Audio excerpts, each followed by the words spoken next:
Hello, welcome back to Throuple Talk podcast. Today we are thrilled to be joined by Nicole Thompson, a psychotherapist who specializes in psychedelic therapy. Welcome, Nicole. Thank you. Hi, happy to be here. Nicole, would you like to tell us more about yourself?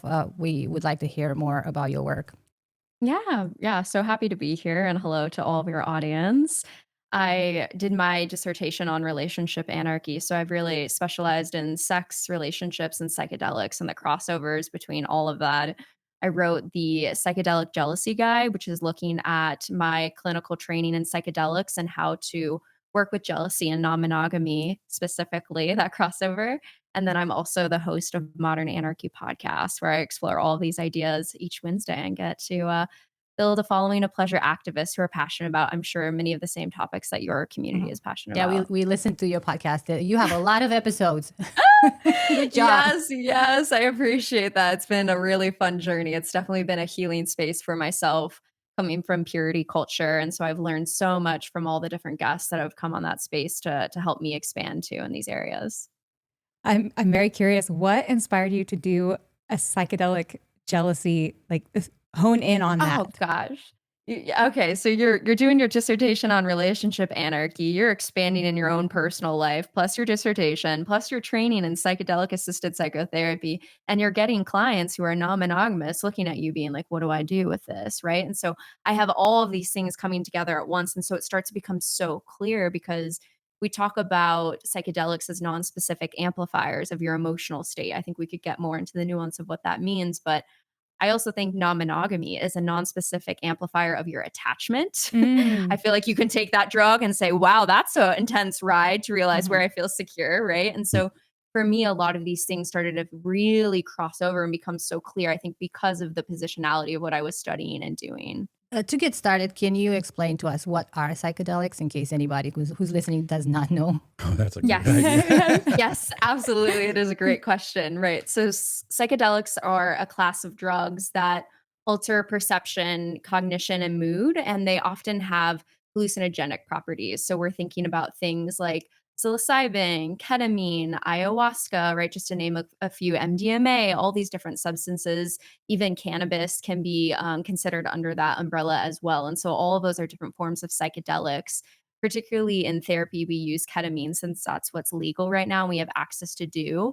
But obviously, I think in the future, it's going to keep expanding to more and more access. And there's research ongoing with those pieces. And are there any specific situations when you recommend psychedelics or when you wouldn't? Yeah, that's what I was wondering. Like, what makes somebody a good candidate for that or not a good candidate? Right.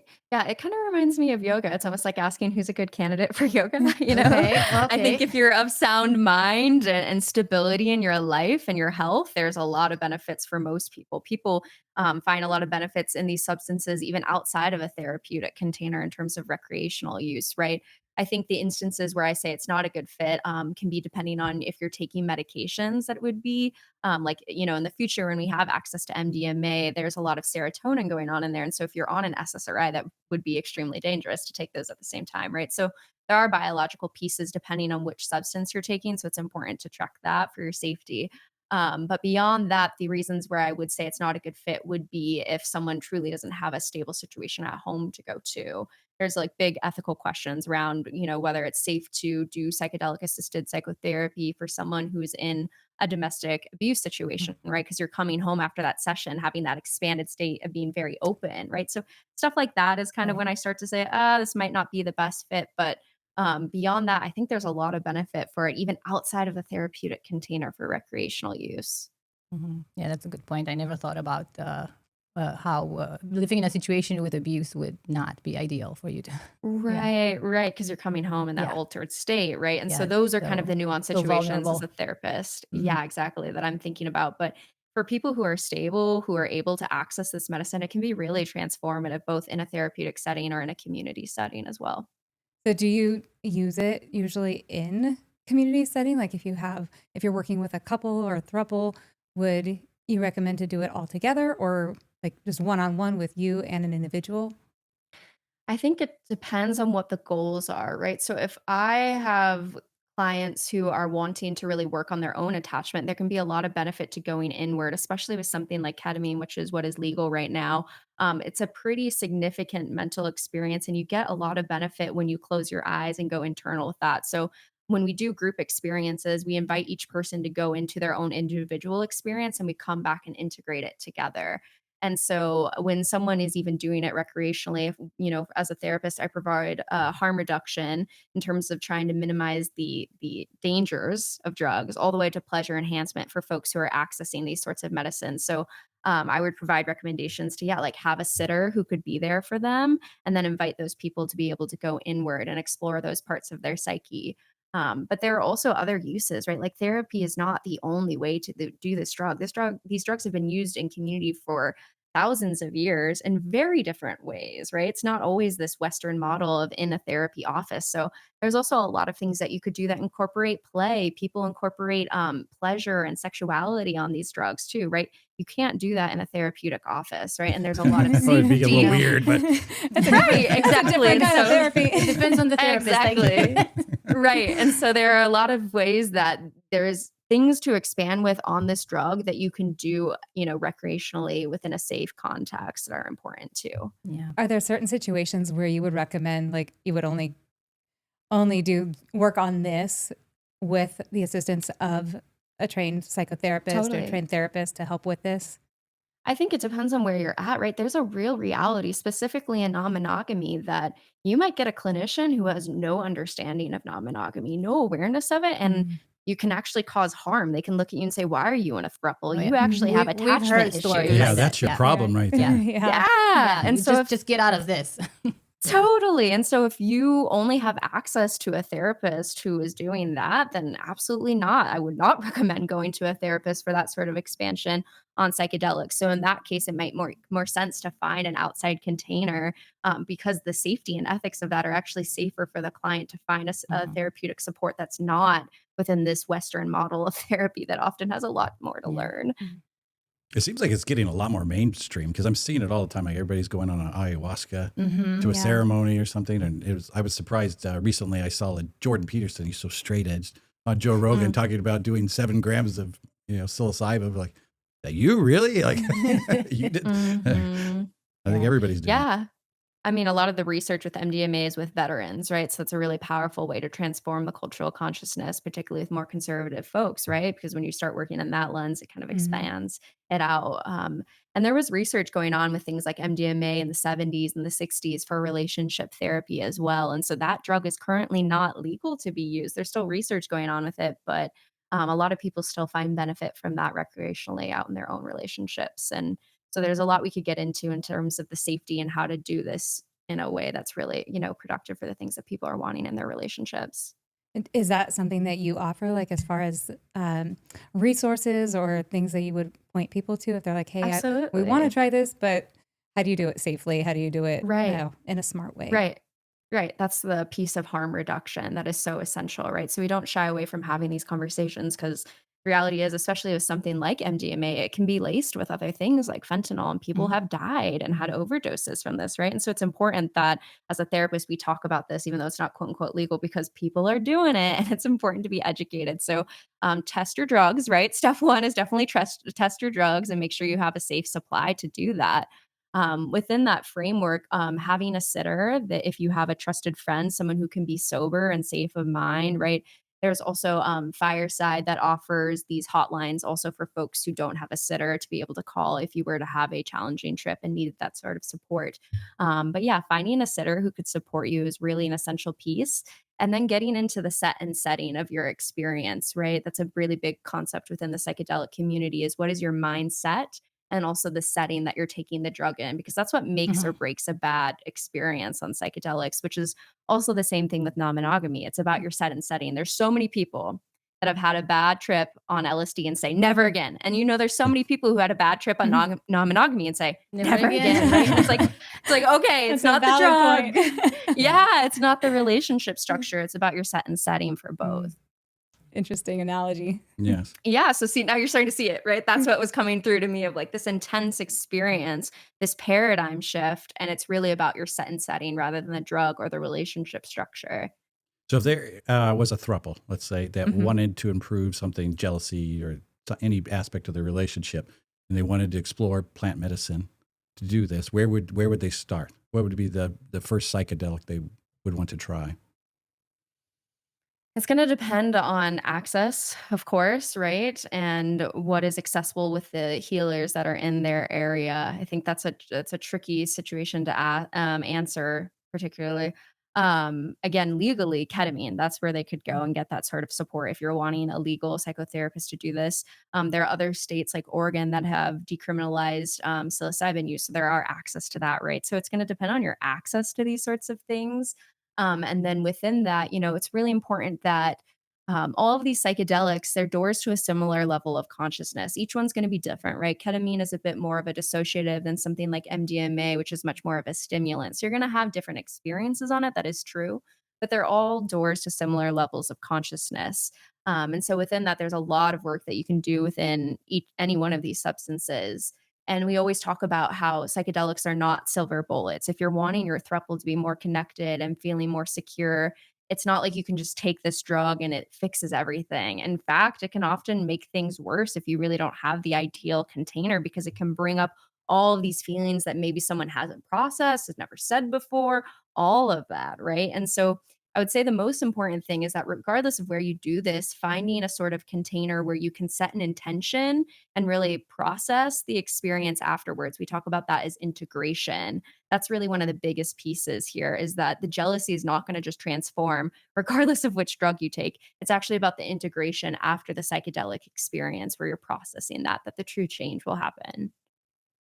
Okay. So it sounds like it starts with the psychedelics, but the conversation continues on through the integration. That's how you start working through the problems. Yeah, absolutely. So, say you're wanting to work on something like jealousy, I would have someone meet with me for 3 to 4 prep sessions, deciding like that intention, right? That they want to explore. I want to explore my relationship to jealousy. Great. So now for those 3 to 4 prep sessions, I'm asking, what is your relationship to drugs like? Have you ever taken ketamine before? Because your relationship to the substance will change the experience too, right? And so I'm asking that. And then we're also going to spend those 3 to 4 prep sessions. What is your history with jealousy? What is going on? All these other things. And so the drug itself is primed from all of those conversations beforehand. So when you have that intention, there's all those previous settings that you've had with your therapist that then paints the experience to be what it is. It's not like it's just the drug itself. The drug is turning the volume up and really shaking the snow globe on those the set that we have created with the prep beforehand. And then say you have this expansive experience on the drug and you connect to the expansiveness of of the whole universe, right? Where you're like, I've had clients who are like, wow, I just like stretched out and I was a small dot and realized how small the earth was and then even smaller in the universe, right? And so afterwards we're going to talk about it. Great, okay, what does that mean for you and your jealousy? And so that's where the transformation starts to happen, right? Is, oh, okay, really, I want to take a different perspective to this. These issues that feel so large in my head, like fear with jealousy, actually aren't that big. And compared to right, like stuff like that is where people start to notice the big change with it rather than the actual psychedelic experience itself. It's that integration afterward. So am I understanding right that a lot of your work, you have clients that do use these substances, but not necessarily with you or under Yes. your direct supervision, but they do it on their own or with a partner, and then you come back and you assist with the integration and kind of analyzing what they experienced and help them Right, move through right. that. So if I've had a client who's used ayahuasca for example, that's not legal. I cannot provide that. I cannot sit with them as a therapist. However, I can provide harm reduction and pleasure enhancement support for them afterwards, which means, yeah, let's talk about it. Let's set your intention. And then afterwards, let's process that as a couple, as a throuple, wherever you're at with that. So, yes, absolutely. As someone who has the training and the certifications in this, then I can hold that container for them, knowing that sort of wisdom and support. Absolutely. Awesome.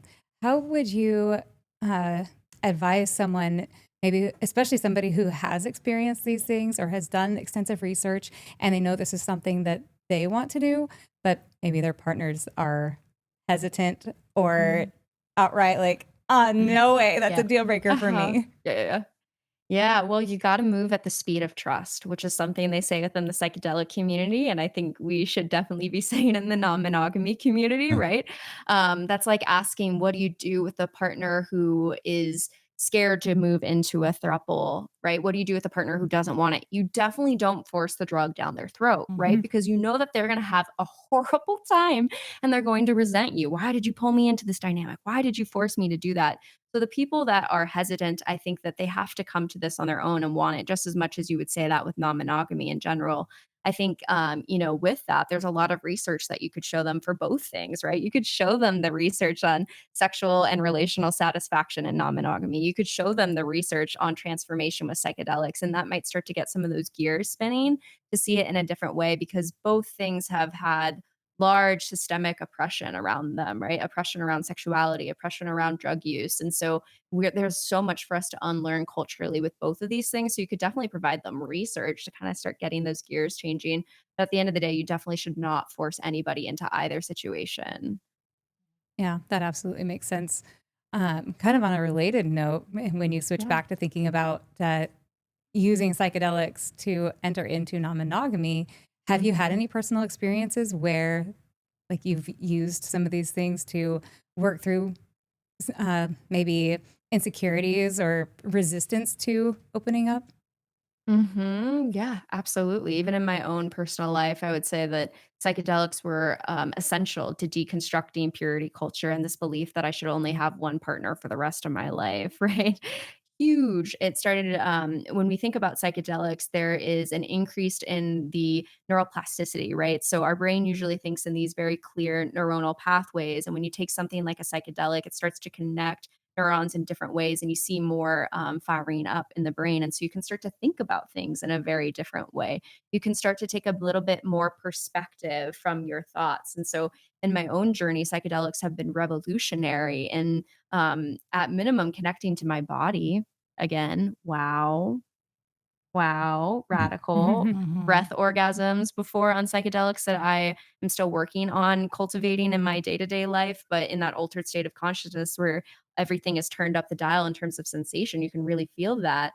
And it's also, yeah, it just caused a bit more of like a chest opener, way of looking at relationships in a radically different format. And so in my own journey, it's been absolutely essential to really get to the space that I am. Yeah. I liked when you brought up the involvement of modern medicine and Mm. psychedelics because I see it as a necessary thing now because we do want to do things that are legal, right? We do want to make sure we're safe and we don't get in trouble.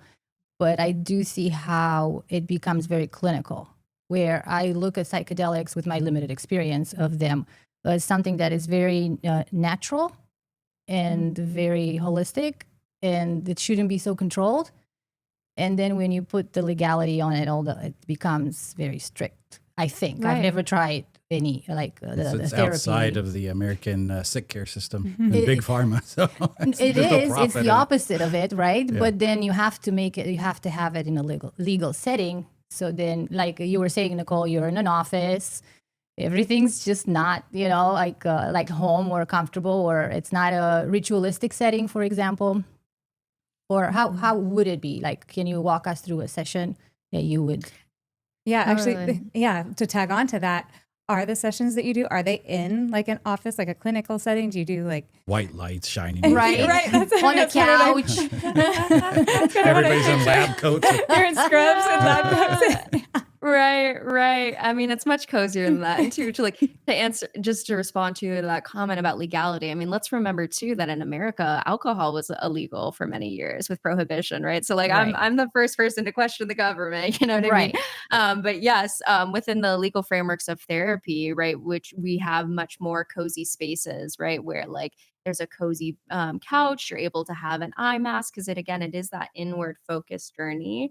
And so the eye mask and some soft music that is playing, a blanket, people bring some objects that are significant to them. And so in that sort of space, it's a deep inward journey there. And I've had clients who have done ketamine at bigger experiences, like, like a Burning Man or some sort of rave or a party. And then they'll take ketamine within the therapeutic container. And let's say this doesn't feel like the I, same I was drug. about like, as There's we no were way. talking, about the environment. That's not Set and setting. Right. The set and setting, exactly. Right. And so it can change the experience radically. People who are really trying to hold on and grip onto reality because it's not safe often won't experience the full range of what the drug's like capacity is. There's a lot of surrender and relaxing that can really only occur in a safe environment, right? But so when you're in that safe environment, you're really relaxing and you're really feeling back into your body. There's so much more sensation that is going on. And I think everyone could even understand that without a drug. When we stop and we put the phone away, the laptop, the TV, Yeah. and you really sit, your thoughts become so much louder, right? And so when you're doing that plus a substance, there's a lot going on. So it is about that set and setting that you're creating. Speak on the topic of the legality. I know you mentioned ketamine is legal. Is it legal only in a therapeutic setting, like with the supervision of? Okay, yeah, that's what I was. Yeah, That's or what I to was be assuming. Right, or to be prescribed. Sometimes it can be it's Okay. FDA approved for suicidality, right? And so it can be prescribed as just things like a nasal spray and other sorts of ways where it's much more biomedical. And so I think that's what is different about my training is there's this integration of the actual experience. And I would say based on my training, that's where the actual healing really comes from. It's not just this biomedical experience that is changing the neuronal pathways. It's actually the community that you're connecting with and processing this afterwards, right? So it is prescribed in a lot of different ways that you can access it. This all sounds good, but what about those of us that made a pledge to Ronald Reagan that we would never do drugs to get our free Dare shirt at McGruff the crime dog at school? Whoa. Yeah, that's hard. Okay, well, let's get into that. Okay, so how, like, do you drink coffee? No. He never promised not to, now. though. Yeah, I never did. Yeah. Okay, sure. Or alcohol? On occasion. Right, because that's a drug, right? It's Yes. it's just really it's so Yeah. frustrating to say no to drugs. It's like, okay, let's hold on. Do you take Tylenol? Advil? Do you? It's like this culture that we have. It's based on a long history of racial attack, right? If we're being really real about drugs, it's a long history of trying to attack marginalized groups of people and the specific drugs that they use, right? And so when we look at that history, it's very clear that the Reagan era and all these pieces were trying to specifically attack specific marginalized groups of people. And so when we sit now in our current consciousness and we realize, wow, these are all sorts of drugs. Alcohol specifically is one of the most dangerous drugs. The most suicidalities occur on alcohol, serious acts. Okay. So it's like when we really look at that, I don't think we can argue, like No. the government No. is clearly not here for our best interest in that sense. So yeah. Yeah. Yeah. Earlier, There's a lot of profit to be made out of alcohol. That's why. Exactly. alcohol Or and even and prescription. Oxycontin. Yeah. Yes. Earlier, Yeah. you mentioned the veterans, and Josh is a Marine Corps combat veteran, and he has a lot of friends that have had significant healing from things like ketamine and MDMA. And whereas when they're on these other things that are legal, that have been legal for decades, that they're getting the pills that are just supposed to be popped, and then the alcohol and Throw that all on those top things. and- And you have really, really awful results. Whereas now you bring in these other things that can actually help you process some of the things that you've gone through in a healthy way. And it's absolutely incredible. They've and gone it's incredible from to being think that medicated that's to legal and this actually is not. healing. Yeah, exactly. Yeah. From being medicated to numb it to now actually healing and moving forward and building new lives. Mhm. Absolutely. So it comes down to a more science-based understanding of drugs, right? Yeah. Yeah. And how not all drugs are equal. Yeah. Yeah, and I find it unfair that they're all thrown in one big, Categorized together, category yeah. and like don't touch them. I think I saw Mhm. marijuana. Is it a type or a It's scheduled Schedule one? So it's like I mean, is it still? Yeah, it's It still. is. Yeah. Still Yeah. federally. It's ridiculous. Yeah. Yeah, I watched a documentary recently about psychedelics and how the Reagan government decided to outlaw them because they did not like the hippie movement. They did not like what they were standing for. They were against government, against war, against the government making money. So they attacked them where they were most prevalent. Everybody knew they were doing psychedelics. So automatically they made psychedelics illegal. They made the hippies like people that cannot be trusted. They're on drugs and they're like not supposed to be in society. And there you go. This is where we are today. After that, it was a political movement. Well, it seems like there's a big change sweeping over right now. Just the government's always behind on this stuff. It's like, but you hear about it all the time. Yeah. And you're slowly seeing changes. You ketamine is legal now. Yeah. And there are people that are always like, they strive to make the changes. They're still like on the Nicole outskirts. Here. Yeah. Like you, Nicole, you're still, I want to see more and more more attention on this. So yeah, actually, we're making this podcast. That brings up a good question. Like, what has been your experience professionally being in this specialty? Are you ostracized in the psychotherapy community? Are you welcomed? Is it a mixed bag? Also, to tag onto that, what are the results you're seeing from it? Yeah, that's great. I think it's a mixed bag is definitely the right way to say it. I know that a lot of my professors were skeptical. Some thought it was really cool, right? So I really got that mixed bag. I know my one of my colleagues, her formal institution wouldn't even recognize her training there and her hours there. So, right, some institutions are still like, absolutely not. I was very lucky that my institution recognized my training hours there for my clinical training. But yeah, it's definitely a mixed bag. There's still a lot of fear, right, around this misinformation that we've had around drugs for years, specifically in America. So there's still a lot more to learn, just like non-monogamy, right? Like all of these therapists singing that monogamy is the only way to form a healthy relationship. Wow. And so there's still so much more for that field to learn. I would say that the clients that I've seen really report like really transformative experiences. I've had a handful of clients who it really brought up too much content. That's also very real. It's like, wow, this is bringing up so much. I really don't have the space to process all of that. And so I think it's important to talk about that full range. I've seen transformational experiences. I've seen clients who have depression come in and then have a pleasurable, fun time. And then look at me and they're like, did I do that right? And I'm like, therapy does not have to be sad and depressing, right? As someone who has depression, it's actually really therapeutic that you had this great time giggling and laughing and remembering positive things in your life, you know?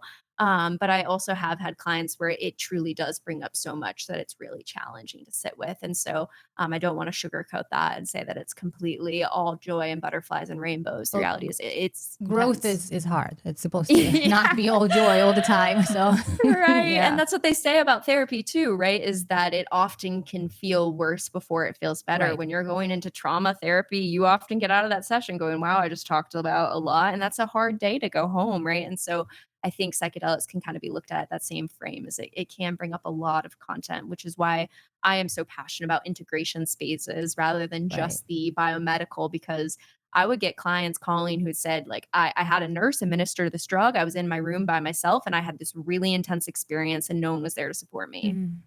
That can be traumatizing in and of itself. Yeah. Right. No, and so we need the integration is more important than anything, because you, as I'm thinking, you could be using psychedelics to get away from uncomfortable feelings, and then again, you're not doing it right. So we call that like spiritual bypassing. Some go. people will take the psychedelic, get some sort of like clear message of I need to like change this area of my life, and then a week later going, I don't know, let me try it again, right? Like I want a different answer. There you go. And you're just like, okay, it's okay. Yeah. What would you recommend for someone, like, let's say somebody, it's been my experience that there are a lot of people walking around that have no idea that they have actually experienced trauma, like pretty significant trauma.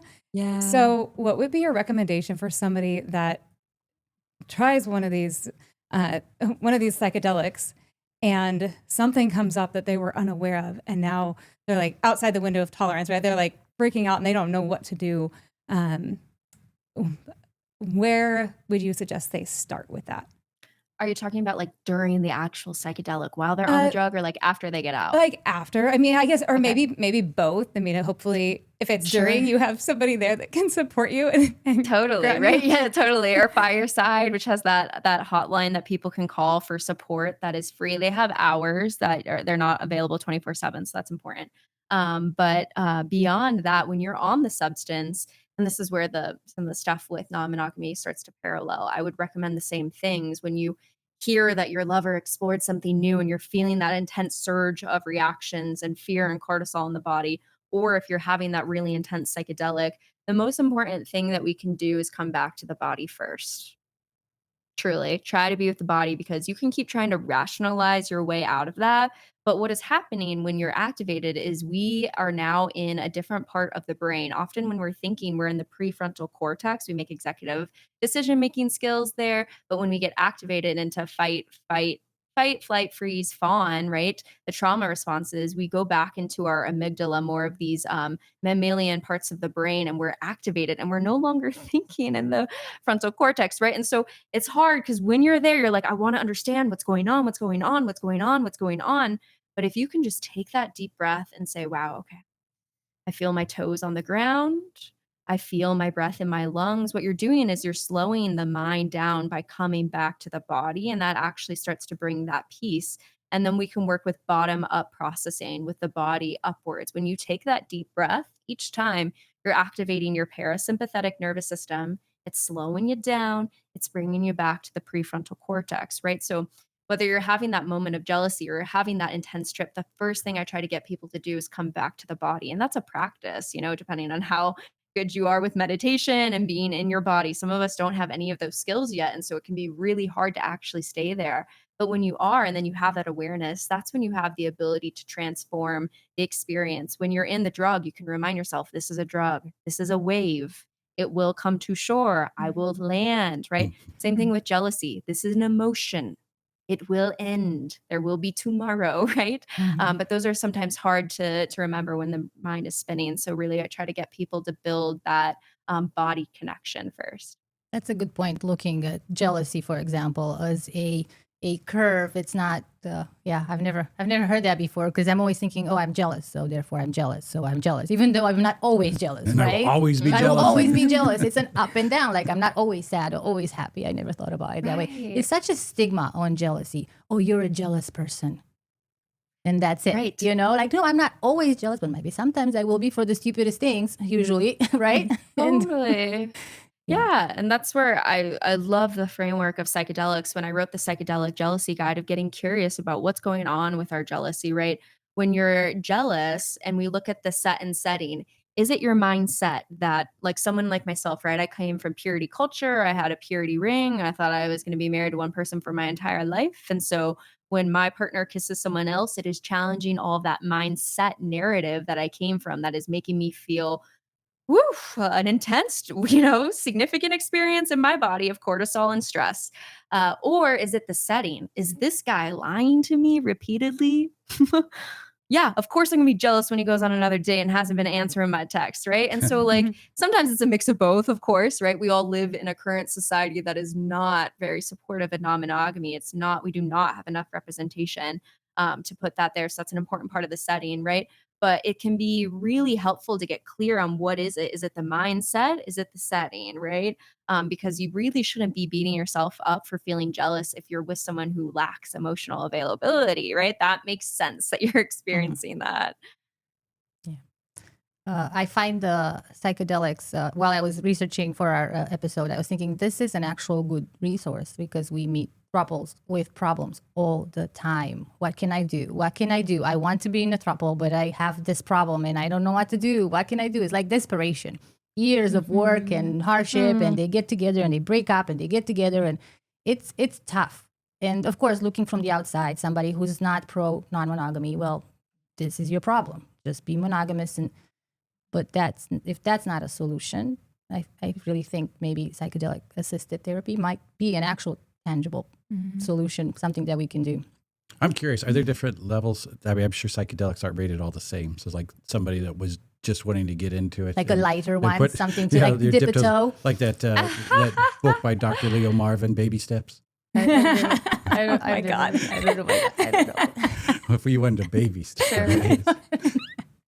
Well, yeah, I mean, definitely the reality is that it's like any other drug. You want to take a dose that is appropriate. And so finding out what is an appropriate dose based on your body weight and those other sorts of things is absolutely necessary, right? You want to build that safety and attachment with the substance. If you take that really intense dose, you You lose your concept of self. You forget who you are. You forget what time, space, reality is, which is absolutely possible on high states Yeah. of psychedelics, right? You will get out of that and say, never again. Right. Yeah. For Right? someone who's never experienced anything like it, it's very like, I want to go back. Give me unsafe. more. I've been there. What was It's that? interesting. That was a better reality. Yeah, well, it's a different one, that's for sure, where you lose your concept of self and you're like, I don't know who I am. Where is life? That's an interesting space to be. And you know what? I felt that way in non-monogamy before. It's Yeah. a lot to unpack where you're like, who am I? I now have all these relationships. Who is this concept? How do I explain this to my mom? Right? Like, that's a whole new reality to sit with. And so I think that the same things can be true, is that starting with a low dose, you do not need to go to the play party the first night Right. and watch your partner fuck someone else. If that's way too intense, that's a high dose for some people. So let's bring it way, way, way, way, way, way back. Okay. a And so low dose, start a with controlled, safety. a controlled setting. Right. Yeah. Maybe that's just going to go get coffee with the person that they're interested in, start there. We don't need to do the Yeah. intense dose, Yeah. And so, and I think one of the biggest things too is community. Like, psychedelic therapy works with community, the therapist and the people that you have. When you are, like you were saying, that people will meet other people who say, oh, monogamy is the answer, right? That's a hard space to be in. Of course, you're going to doubt yourself repeatedly. I'm a rock climber, right? So could you imagine if I was going to go rock climb and someone's like, yeah, you can't do that. Yeah, that's not going to work. Yeah, like, that's going to impact my whole climb.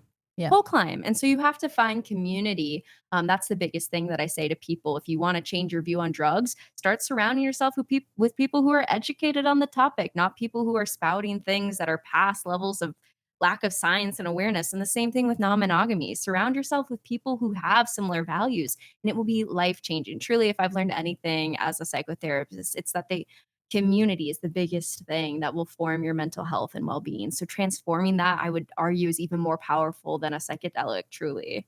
Wow, that's good advice. It is. Okay. Thank you. Yeah. Think about it. And surrounding yourself with people who have had positive experiences in this thing because you can find plenty of people that have negative experiences in non-monogamy and Yep. psychedelic experience and all Yep. that. So yeah, I guess intentionally seeking out are there people that have had positive experiences, and what is their opinion?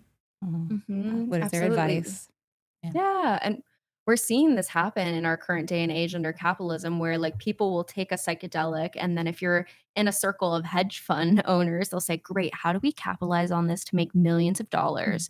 And that circle is very different than a group of people who take the psychedelic and go, wow, this drug has been used in indigenous cultures for thousands of years. How do we give back to those communities? How do we make sure we don't capitalize on this so much that they don't have access anymore to this for their cultural practice? Like, those are two different circles, even though it's the same substance. And so I think that's why I say the community is way more transformative than the drug itself.